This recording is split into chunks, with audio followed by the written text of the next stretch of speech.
இதே வந்து பல மாதங்கள் முன்னாலே வந்து இதே கலைவாணரங்கம் இங்கேயே வந்துட்டு ஈவா வேலு அவர்கள் வந்து கலைஞரை பற்றி ஒரு புக் எழுதுகிற வந்து ரிலீஸ் பண்ணியிருந்தாங்க. மாண்புமிகு முதலமைச்சர் கூட அவங்க அங்கே இருந்தாங்க.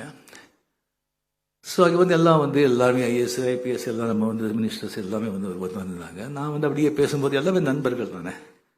பேசும்போது இந்த மாதிரி வந்து ஓல்டு ஸ்டூடெண்ட்ஸ் எல்லாம் சமாளிக்கிறது ரொம்ப கஷ்டம்,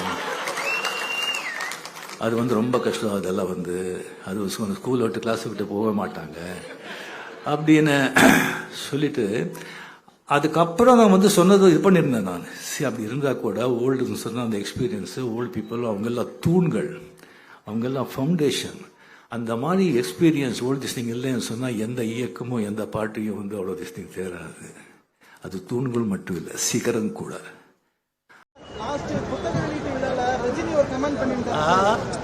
புத்தக வெளியீட்டு விழால ரஜினி வந்து சீனியர்ஸ் பத்தி பேசியிருந்தாருல சார். நேற்று வேல்பாரி புத்தக வெளியீட்டு விழால சொல்லியிருக்காரு. அந்த ஸ்பீச்சை நான் முழுசா முடிக்கல.